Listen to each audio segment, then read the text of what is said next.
My favorite moment in Boogie Nights, by the way, is when he goes, Ricky Springfield is a buddy of mine. Yeah. Would you watch films with your stuff in them like that? Is there one that you prefer more than other? Because that's, to me, the best scene in Boogie Nights is when he's dancing to Jessie's girl. Yeah, that was a pretty cool thing because that marked the kind of the resurgence of Jessie's girl. You know, it kind of brought it back into the consciousness. I mean, it was always kind of being played, but that really put attention back on like it was a hit all over again. You know, it's really weird. I went to Tahiti with my wife before we shot the movie. This is Ricky and the Flash, and they said, "Oh yeah, they filmed Couples Retreat here," which is like a Vince Vaughn movie of a comedy. So we're going You're back on being the nice. plane. It was a shitty movie. Yeah. And I like Vince Vaughn, but that one was not a good movie. The stud in it though was freaking hilarious. He had some good the way scenes. he's, Yes. The yoga instructor. Yes. So and it's on the plane on the way back. So we're watching it, and suddenly we start hearing Jesse's girl. And we look at each other, going, "Is someone fucking with us on the plane? Is they playing sneaking?" And it was in that movie. And you don't even know? Are you getting money for that? Yeah. Oh, you okay. can pay for it, but you don't. Like 13 going on 30, where someone called up when I was making a record and said they want to use Jesse's girl video in this movie. Will you give them permission? I said sure, and I went and they took us to the movie, and it's like all about this girl's infatuation with me. Mm-hmm. So it was as a kid. Have you ever seen a turn up where you didn't like it? Like where the publisher signed away, oh yeah, you guys can use this, but then you're like, I kind of wish they hadn't. I think they used it in a porn movie called Jesse's Girls or something. Oh. that one sucked. That was a little too Yeah. much, right? But that song certainly made you a few bucks there. Yeah. Wow. But I mean, honestly, nobody gets into this business to make money. I mean, the chances are pretty fucking slim, and you do it because you love it. And it's one of those songs, if it's on, you're not turning it off.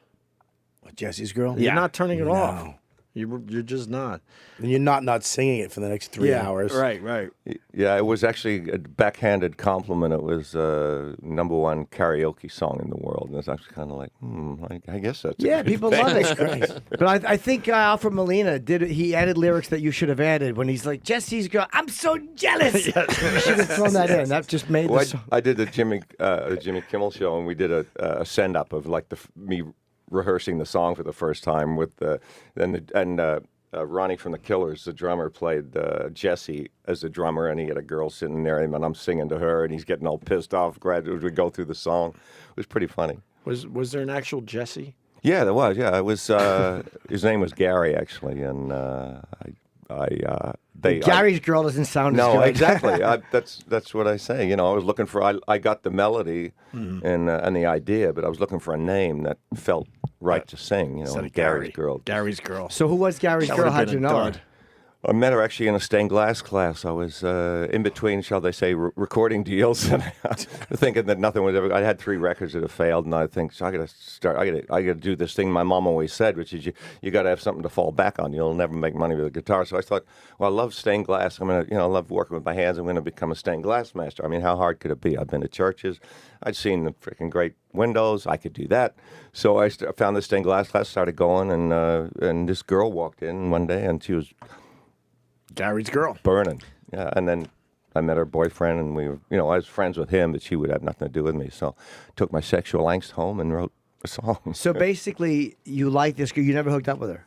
No, I never hooked up with her. And how long did until they knew, hey, this is about me and my girlfriend? They never found out. Because the class ended, I didn't even have a record deal then. And then we got a deal, and I recorded the song, and they still don't know. I'd recognize her if I saw her, but no one has ever come up to me So and she said, has no idea. I think I'm the girl in that class, Do you know they don't know. He doesn't know he's singing about my girl. Imagine the horror of realizing Rick Springfield wanted to fuck your girl and what a bullet you dodged.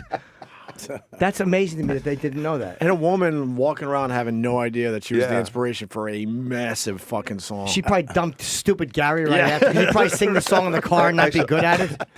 I knew Doug Feiger. I knew Doug Feiger from the Knack, and he actually did hook up with Sharona after he wrote the song. Oh, no kidding. Yeah, which I don't think it lasted very long, but it's a pretty good in when you can't score. Hey, I wrote a hit song about you. You want to have sex with me now? Well, it's like 8675309 Jenny. That was actually her number.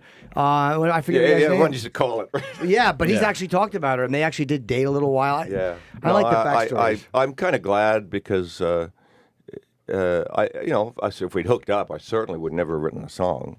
So is it, But you have to change the lyrics. I can't believe I fucked I Gary's can't girl. believe I got her. Yeah.